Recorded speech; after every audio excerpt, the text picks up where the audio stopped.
ng bayan, maasahan anumang panahon. Magandang araw po sa ating lahat. Narito ng update kay Bagyong Pipito sa mga oras na ito. Lumakas pa si Bagyong Pipito at ngayon ay isa ng ganap na super typhoon o mapaminsalang bagyo. Huli itong namataan ng Pag-asa sa layong 185 km silangan ng Katarman, Northern Samar o 250 km silangan ng Huban, Sorsogon. Taglay na nito ngayon ang lakas ng hangin na umaabot sa 185 km per hour malapit sa gitna at pagbugsong umaabot sa 230 km per hour. Sa ngayon ay kumikilos ito ng 25 km per hour ng Kanluran, Hilagang Kanluran. Nakatas na rin ang tropical cyclone wind signal number 4 sa Catanduanes at sa northeastern portion ng Camarines Sur. Signal number 3 naman sa silangang bahagi ng Camarines Norte, ang northern at southern portion ng Camarines Sur, ang eastern portion ng Albay at ang northeastern portion ng Sorsogon.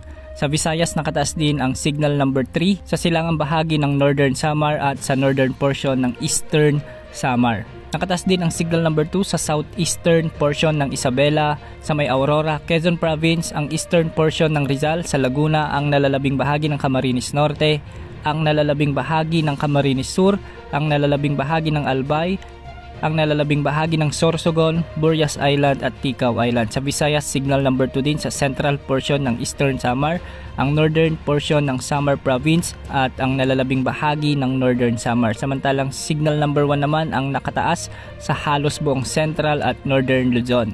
Ayon sa Pag-asa, posibleng maglandfall si Bagyong Pipito ngayong hapon o di kaya naman ay mamayang gabi o bukas ng madaling araw sa bahagi ng Catanduanes. Kaya sa mga kababayan natin dyan sa Catanduanes, paghandaan ang maladilubyong posibleng epekto ni Bagyong Pipito dahil malalakas na hangin at matitinding pag-ulan ang ibubuhos nito. Posible rin ang matataas na storm surge, kaya mag-ingat at maging handa lalo na sa mga kababayan natin sa Bicol region.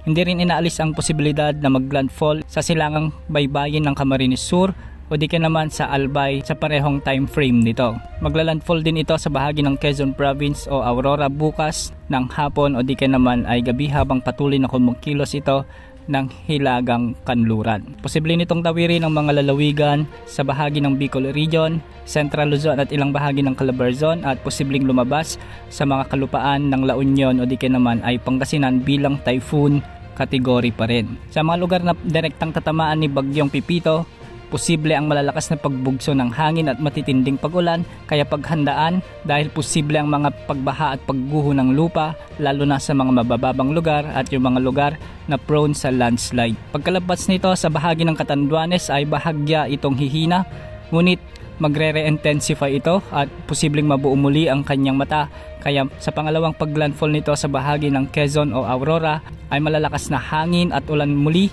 ang mararanasan dito. Sa ngayon ay may nakatas na gale warning sa silangan at timog na baybayin ng Southern Luzon at ang Eastern Seaboards ng Visayas. Maigpit ng pinagbabawal ang pamamalaot at pangingisda sa mga lugar kung saan may nakataas na wind signals dahil napakadelikado ng mga kalagayan ng ating mga karagatan sa mga panahong ito. Ulitin natin, posibleng maglandfall si Bagyong Pipito ngayong gabi o di kaya naman ay mamayang madaling araw sa bahagi ng Catanduanes bilang napakalakas na bagyo o super typhoon at posibleng mag-emerge ito sa baybayin sa silangan ng Quezon Province. Tatawirin ang mga lalawigan muli ng Quezon o Aurora sa kanyang pangalawang paglandfall at hindi rin inaalis ang posibilidad na dumaplis ang sentro nito sa bahagi ng Polillo Islands.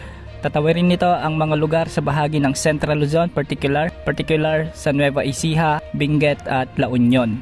Ito yung mga lugar na dapat ngayon ay nakapaghanda na dahil posible ang mga worst case scenario sa epekto ng bagyong ito. Yan muna ang update sa lagay ng panahon. Ito pang weather update ng bayan, maasahan anumang panahon.